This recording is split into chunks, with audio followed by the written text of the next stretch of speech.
What is good, everybody? Last night we saw UFC Nashville, and honestly, it was really a pretty good card. Some highs and lows, some questionable decisions. Were there robberies? Were there not robberies?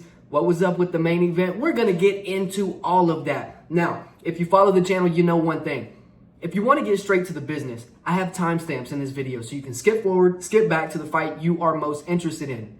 And for the sake of saving time, we're not going to go all through the early prelims or the prelims on this specific card, especially with it not being a numbered card. But we will talk about the co-main and main event of the prelims. So starting with the co-main event of Jake Matthews versus Chidi Njokuani. I know I murdered that last name, but it is what it is. Chitty Chitty Bang Bang. Jake Matthews surprised the hell out of me. Chitty came out and threw like 4 different variations of kicks. Leg kicks, body kicks, kicks up to the head, and I mean, he was cracking his kicks. I mean, they were whipping like a freaking switch that my grandma used to make me get up out of the tree to tear me up when I was little, when I wasn't behaving. And I thought that Jake Matthews might just be in for a long night, but Jake Matthews gets the inside leg trip, takes Chitty down, and then before you know it, he's on top of his back. Ultimately gets him down to the ground, still having the back position, and was able to get a submission in the first round, I believe. Yeah, submission in the first round, 1:09 in the first round. So fantastic performance from Jake Matthews. Something really cool to note. Jake Matthews is 30 years old, and I believe he's had 20 fights in the UFC. We're going to fact check this real quick. Let's check it out. So Jake, the Celtic kid, Matthews, definitely someone to keep an eye out on. So in the UFC, he is 15-7. So he's had more than 20 fights in the UFC. I stand corrected. Fantastic fight, and I think it's time to start matching Jake Matthews up against some more serious contenders and opponents. He called out Gilbert Burns next, so I think that'll be a perfect fight, particularly for Gilbert Burns. I think that's a winnable fight. Moving on up to the main event of the prelims, Chris Curtis versus Max Griffin. Now, with Chris Curtis, it's what you see, what you get with him, right? Whether he's fighting a middleweight, coming down to welterweight, he's going to kind of trudge forwards, dragging that foot forward. You know how he is. And he's going to throw his 1-2. And he's really going to wait to try and get these counter shot opportunities. And Max Griffin did a fantastic job jumping on his bike, moving around the ring. But as the fight went on, Chris Curtis was able to create those angles and kind of close the ring off. And he started to land the bigger shots. Now, I would not have been mad, upset, confused at all if the fight would have been given to Max Griffin. I thought that Chris Curtis did do enough to win. He had the bigger punches. I would say Max was a little bit more busy, but you also have to take into account Chris Curtis is always going to be the guy moving forward. And ultimately, the pressure and the thudding punches were enough to get Chris Curtis the win. So he has officially arrived to welterweight, and it's kind of crazy. The reason why Chris Curtis has been at middleweight so long is because, from his own words, he's been a victim of his own success. It was a long time before the UFC ever even really gave Chris Curtis a shot, and when they did, it was because they needed him to fight at middleweight. He wins a couple times at middleweight, and then he's stuck there. You know what I mean? So shout out to Chris Curtis. I thought it might be a little bit later in his career to be making a move down, especially, but he looked like Kurt. You know what I'm saying? Shout out to him. Moving on to the main card. Y'all ready? Speaking of more of the same and kind of knowing what to expect with certain fighters, Junior Tafa versus Tuco Tokkos.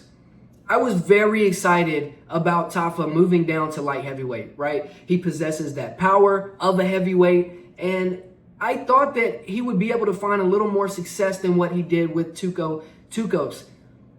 And boy, am I a fool for thinking that. You know, with Tafa, if he's ever going to really make a run and have a career for himself that's successful in the UFC, he's just going to have to improve, because it just seems like him and his brother, if they can't find a knockout, they're just in there looking lost, kind of looking unprepared. And that is how Junior looked last night.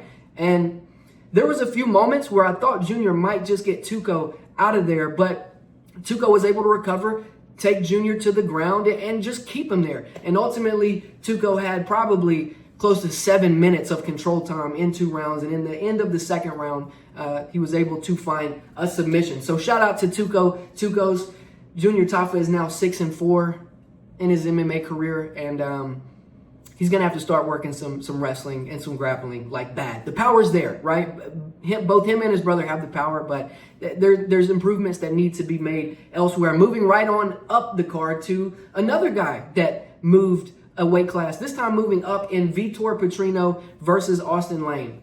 And I really liked this fight for Vitor Petrino because it's like the entry into the heavyweight division to see if you're, I don't want to say fraud check, but to see if you're legit or not. To be a serious prospect, you got to fight Austin Lane. Do y'all remember when the big the big Cuban, Rebelos de Spain, went in there and lost by decision to Austin Lane?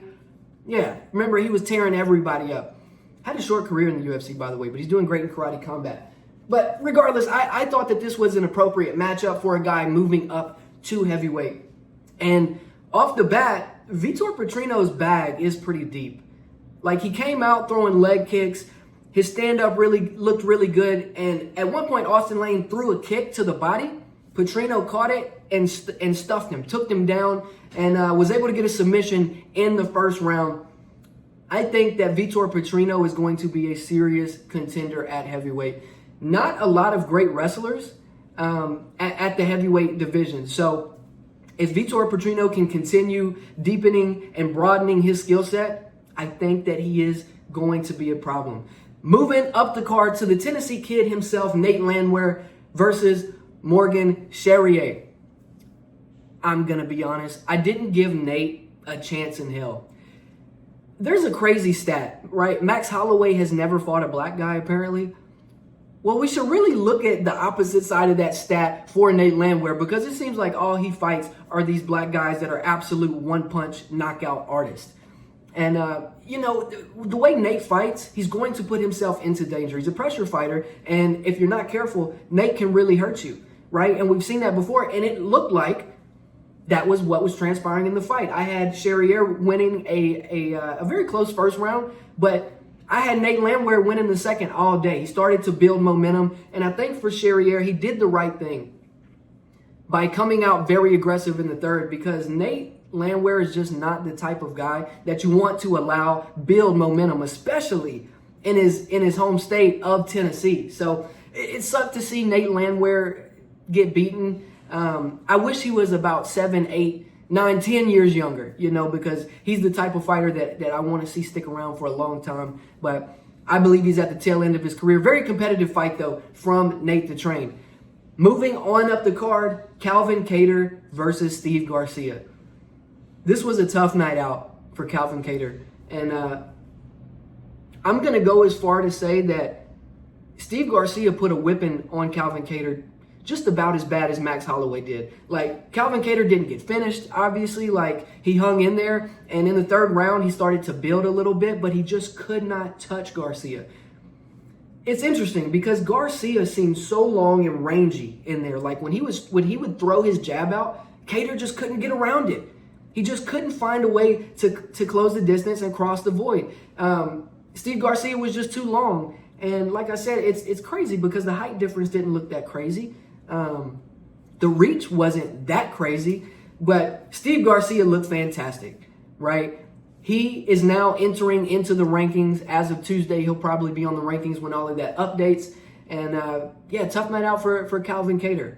I believe he's 38, 39 years old now, and we're probably looking at the tail end of his career too. A lot of guys on this card, girls too, that are older, that are at the end of their career. Lauren Murphy retired last night. Speaking of, she had a pretty decent third round. I think it's a fight she can be proud of.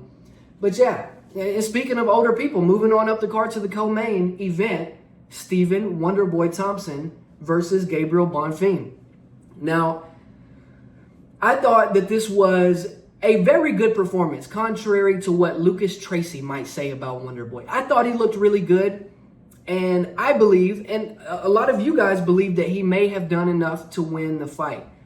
Now, I'm not a judge, I'm not a referee, but lucky for me and lucky for us, I actually have a professional judge in the house with me. He's my roommate. So we're going to bring him on right now to talk about what he saw. What's up, ladies and gentlemen? It is my honor and privilege to come here and jump on this podcast. I'm actually subscribed to this podcast. It's one of my favorite MMA channels, and how lucky am I that my roommate is the owner of the channel. So I am more than happy to come and help him out on this segment. So in the case of Stephen Wonderboy Thompson versus Gabriel Bonfim, there was only one other judge who was in his sane and right mind, and who I actually call a colleague of mine. The other two guys that scored it for Bonfim are absolute jokesters. They're absolute frauds, and they're just guys that you don't want scoring your favorite fighter's fight. I'll explain why. But before we get into where Mike Bell and Dave Torelli screwed it all up at, I do want to give a round of applause to Rick Winter,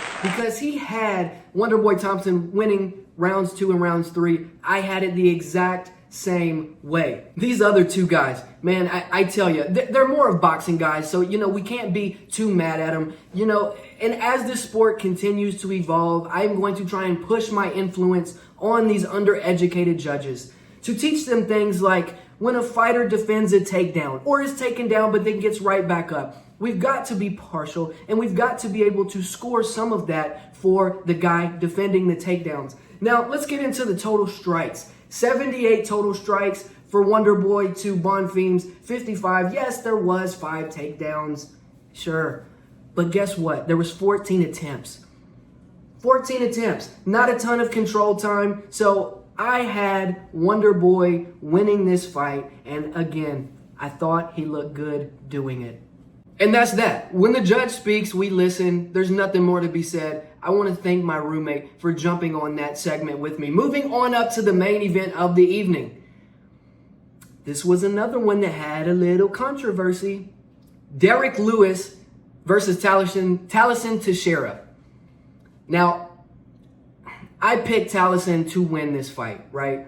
And boy, am I an idiot, because Derrick Lewis has more knockouts than Muhammad Ali, Joe Frazier, and Conor McGregor combined.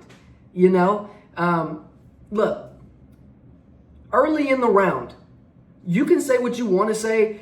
Derrick Lewis kind of played it like this was all his intention, to kind of act like he got hurt. No, he got punched in the eye, and I think it affected him.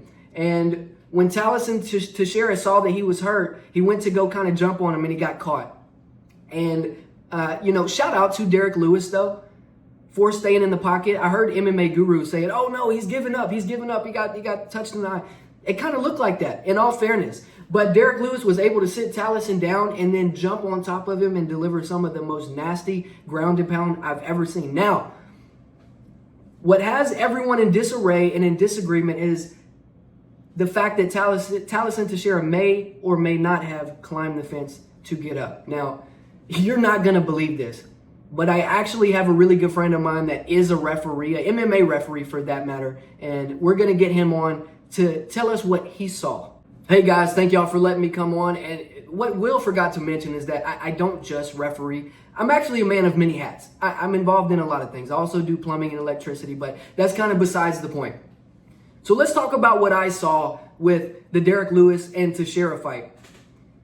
Not only is it illegal to try and climb the wall once you've been knocked down, but it is an indicator to refs just like myself that this guy is really badly hurt, so much so that he is breaking the rules unknowingly, is what we see, to try and recover. So I have no ill will towards Herzog at all. I can understand what he saw, but if it would have been me, I would have let it go for just a little bit longer. And I tend to agree with that sentiment as well. You know, it's funny. I had someone comment on one of the short videos that I had posted saying, Derrick Lewis shouldn't have won that fight. And I responded, well, who should have won? Look, I don't think that Tallison Teixeira was going to win this fight regardless, but you just never know. And I think the fight should have gone on a little bit longer. But because we like Derrick Lewis, we don't really care. You know what I'm saying? Like, imagine if Tallison Teixeira was like your favorite fighter. You'd be steaming this morning, thinking that it ended a little bit too early. But you know what? The kid's young. He's now 8-1, and he'll have plenty of time to recover, especially I mean, have you seen the state of the heavyweight division? So he'll be just fine. Shout out to Derrick Lewis. People are saying Derrick should fight Tom Aspinall next. And you know what? If they can't get this Surreal Gone fight booked here in the very near future, it might be something to look at. Derrick Lewis has saved so many events. And I don't know if he's necessarily deserving, but we know how this company works. So that is it, guys. We're going to conclude this video. Let me know what you thought about this one down in the comments. Let me know if you have any opinions on future matchups for any of the people who fought down below.